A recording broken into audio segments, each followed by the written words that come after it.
Hey everybody, in this video we are going to be looking at example 7, which is finding the domain of a logarithmic function. And we have an example and we'll talk about what to do, why, and all that good stuff. So let's get into it. When we are dealing with log, as we saw in the previous example, we have a graph that we just sketched a moment ago that is basically like the exponential graph, but reflected over the identity function, which makes it look like this. And it's going to have a vertical asymptote, all right, along the y-axis by default. And it's one of the slowest growing functions as we go out to the right. It rises very, very, very slowly. And then here it's going to ride up right up against 0, but it'll never ever touch 0, just the way an exponential will never touch 0 in this way. All right, so how does that impact your domain? Well, what that does for us is the thing we're taking the log of, right? This argument in here, x plus 3 in this particular case, is not allowed to equal 0. It is not allowed to be negative. It must be positive. So when you have a log of any base of x,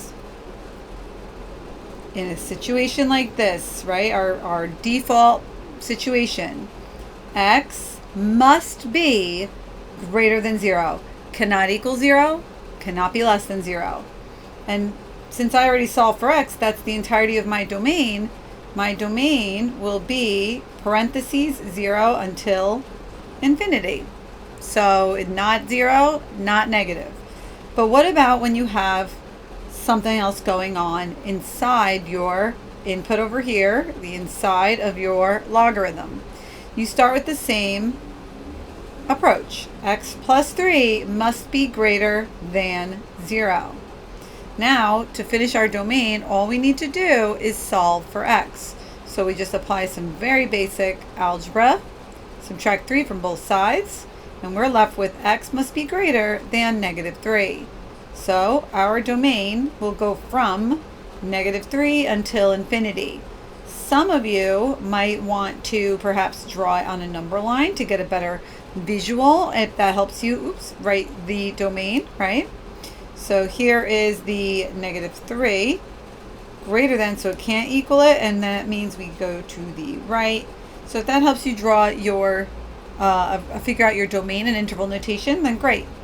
Now, the graph of this, graphically, if we think of our domain, we're taking that first graph I sketched before or in the last example, and x plus 3 moves our graph to the left 3 units. So if I go 1, 2, 3 to the left, negative 3, that's where my vertical asymptote is going to be. And then my logarithmic graph, that's not the best shape right there, but I'm going to be 1 above and over 1, 2, 3 over here. And then 2 above, I'll be over 9 altogether. The next point will be over 27, yada yada. So the graph will look something like this. And as I go to the left, I'm going to get closer, closer, closer to negative 3. But I'm never going to touch it. And that's how the domain ends up working out graphically, okay? So hopefully that helps clear that up. There's a bunch of other practice examples, but in a nutshell, what do we have to remember? It's very important to remember that, let's do the log base b of 0 is a big fat no, can't do it, right? And that's a b, not a 6, okay? And then what else?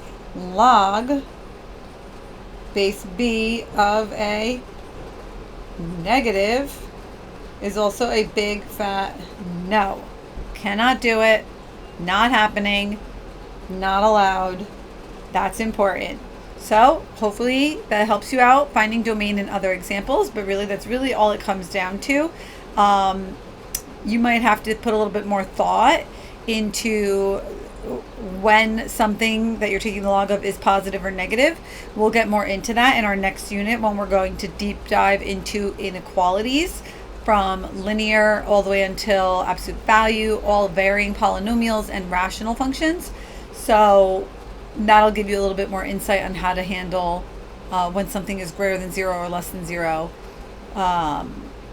in other forms, okay? So if that was good, you feeling smart, thumbs up. Not so much, thumbs it down. All good. Comments, questions, concerns, feedback, and suggestions, requests in the comment section. Check the playlist out for what you might be needing, or check it out in the description box. And I will be starting section 3 now, which is going to have, I believe, properties of logarithms. And hopefully that will be helpful for you too. Bye for now. Adios.